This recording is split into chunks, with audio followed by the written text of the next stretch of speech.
Matt Walsh recently had all of his stuff hacked and it's been a big mess for him. And he basically has to have 24-hour surveillance.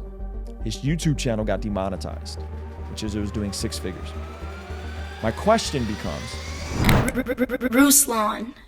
Shout out to Bars and Beats Entertainment, always showing love. What are your thoughts about some ways that Big Nick has approached some topics? I watched this video a bit earlier and he had unique takes. Big Nick from bully to becoming a TikTok hater.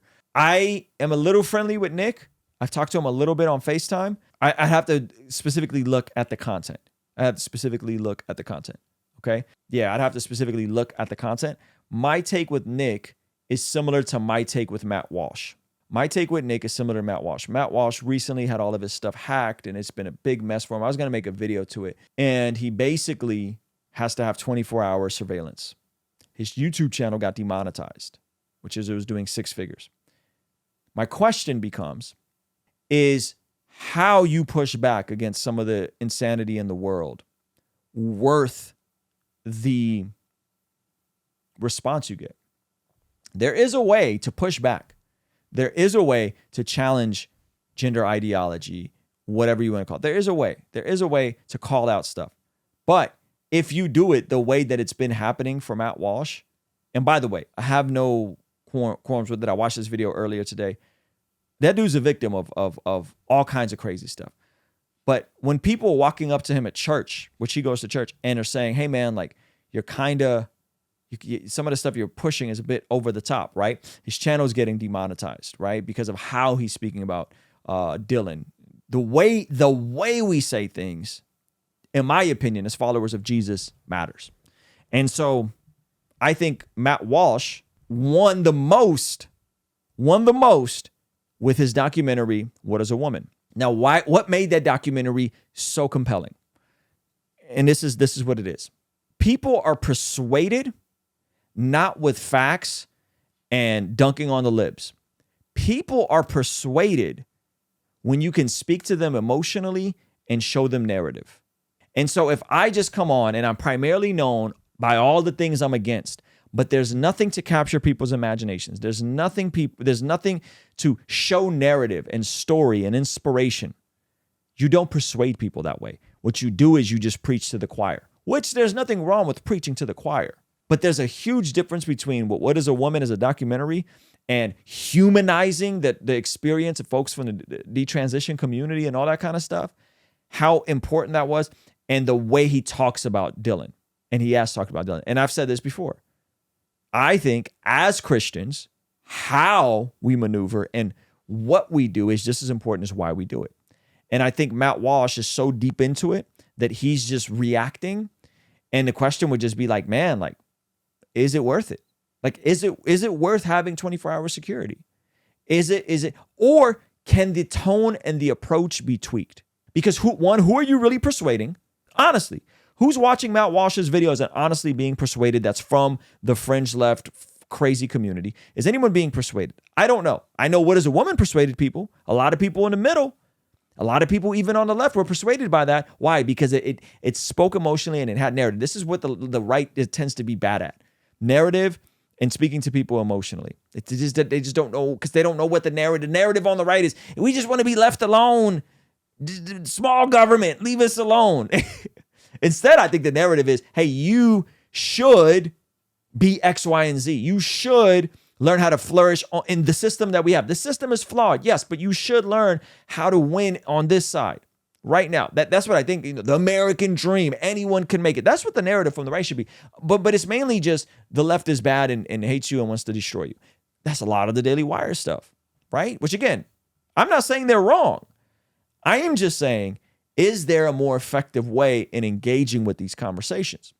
Hence why, when you watch our videos, we tend to be very careful with the language we use, the way we talk about it, to not violate community guidelines. Because yes, Matt Walsh is right. They are vague. They will trip you up. They're probably intentionally set up to be against conservatives. That is all true. But what's the rub here? Get demonetized, get shadow banned, go into some weird platform that's isn't really a part of the zeitgeist where you can no longer persuade people. Is all of that worth it? Is all that worth it? Is all that worth it having to have 24-hour security with your family? Is all that worth it having people come up to you in front of your kids at your church, which I assume, I know he's Catholic. This is happening at a Catholic church? Like, this is wild. This is wild stuff, right? And I don't know. I don't think so. I don't think it's worth it to intentionally poke and have some sort of martyr complex. And I think unfortunately, a lot of conservatives slide into this. We are super comfortable with being known by what we're against instead of what we're for. And that, listen, feeding red meat to the tribe gets clicks, views, and ad revenue. It's a great business model. Is it a great way to live your life? Is it a great way to persuade people? Is it a great way to contextualize the gospel? Which, by the way, before I'm anti ideology, I'm pro Jesus. I'm pro that God can change your heart. I'm pro that what you think what we got to do is detangle some of the goofiness happening from the fringe left. Yes, that. But what we really need to do is preach about the Jesus that can come and change your heart and your mind. Hey, you want to see something crazy? 67% of the people who watch this channel are not subscribed. Do me a quick favor, make sure you hit that subscribe button so you stay up to date on all the videos here on the Blessed God Studios channel. Before I try to detangle the web of all the nonsense that's happening over here, which we do need to do, and I do think Matt Walsh and all those guys serve a purpose, but I think the gospel, that's the power. The power is that Jesus can get a hold of somebody's heart and do that. And I don't have to try to trick you. I could just preach the gospel and I could persuade you gently. And again, I've had friends call me fringe right, and I'm like, fringe right? Like, you think I'm fringe? Like, that's crazy. And so I think how we do things is just as important as why we do things. I think how we talk about lost people is just as important of trying to reach lost people. And I think the gospel should be the primary thing driving this, not they're bad and want to destroy you, which is probably true to Matt Walsh's point. They probably do want to destroy you. And another thing is, are we talking about fringe radical activists, or are we talking about the people that are really struggling out here that don't feel like they're being represented? When we're talking about the LGTB community, when we're talking about transformers, are we talking about the people that are just hurting, confused, and they're trying to figure it out? And does it come off that way? Or are we talking about the ideology? Because there is a difference. And if you don't think there's a difference, then you don't have none of those folks from your community in your life. You don't really know those folks. You just know a caricature of those folks that's unfortunately propagated by the radical activists. It's just like Black Lives Matter. It's the same thing. You let the Black Lives Matter organization speak on behalf of all Black people, and you're going to have a very distorted view of Black people. This is a fact. You're going to think all Black people hate white people, all Black people are anti-police. And by the way, the first one, that's what got, what's his name, canceled and deplatformed? Scott Adams. This is what got Scott Adams canceled, is he let the perception of the fringe activists, specifically Black Lives Matter, the organization, make up his perception of Black people, who, by the way, Black people tend to be more conservative, and they definitely don't want to defund the police, according to all the measurable data. And they don't hate white people. The fringe activists are nuts, but don't let the fringe activists define the meaning of all these people. In the same way, do most folks from the LGBT community hate Christians or want to dismantle the church and all this crazy stuff? No, they want to be left alone. But the activists get in power and they force an ideology and an agenda that's completely detached with the average person and what they're dealing with. And that's not an endorsement of the LGBT community. It's not an endorsement with people who deal with but there's a big difference between somebody dealing with same-sex attraction, someone who is in a same-sex relationship, and an activist. So we got to be careful with that. And when you jumble all that together and it's just us versus them and other is bad, that you're going to overcorrect. And that's what we're seeing, in my opinion. With the defund the police, we're seeing an overcorrection of actual real issues. And now with all this weirdo ideologies, that we're seeing an overconnection of people that at one point just wanted to be left alone and just be treated with dignity and respect, which, by the way, if you're a Christian, you should be able to treat people with dignity and respect, even though they're sinners, right?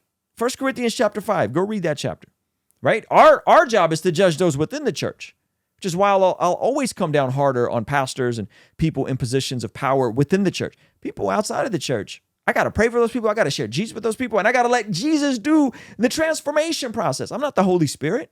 So anyway, what do I think about, the whole Matt Walsh situation? I watched that video. I feel bad for the dude.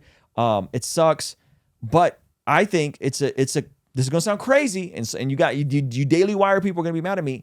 I think it's a cautionary tale. I think Matt Walsh is someone that I don't want to be. And I'm not afraid to talk about those things. And maybe one day I'll also be lumped in with those guys, right? Maybe I'll be lumped in with those guys. I hope not. I hope people would hear that there's a bit more nuance in what I'm saying. That I'm not going to come out and say certain things and then be shocked when people get mad. Like, then you just become the agitator. I don't want to be the agitator. I want to be the promoter of Jesus, of King Jesus. That's who my allegiance is to. Before there's a political leaning or an ideology, Jesus. I've been thinking about that, reflecting on that. I watched this video earlier. I felt bad. I was like, man, that sucks. And by the way, this dude's still going to stay on YouTube. He's going to post this whole show. He's going to post this whole show on Daily Wire. He's going to create segments for YouTube. You could have just done that all along. Did you know that? You could have just done that all along. If there's certain things that are too spicy for YouTube, you know what we do? We do off YouTube stuff. When I really want to go in and talk about something, I don't do it on YouTube. We post it on our online community, right? And eventually we'll build our own infrastructure and our own app and our own thing where we can really say what we want to say. But if you're going to be on these platforms, you got to respect the platforms. That's not unreasonable. And guess what? That's what he's doing now. Oh, we're going to put the full show on Daily Wire and then we'll make some curated stuff for YouTube. You could have just done that all along. Hey, this clip is from our daily after party stream. If you enjoyed it, consider signing up for our Patreon community for only $5 a month, where you get access to the replays of our daily after party streams, as well as the uncut extended versions of our podcast, Discord access that's private, and a discount code for our merch store, only $5 a month. And ultimately, it's the best way to help us contextualize the gospel of Jesus using media, podcasting, and of course, YouTube. The link for that is in the description or in the pinned comment. The perks are amazing. You should get on there. It's only $5 a month. I'll see you over there, all right? Peace.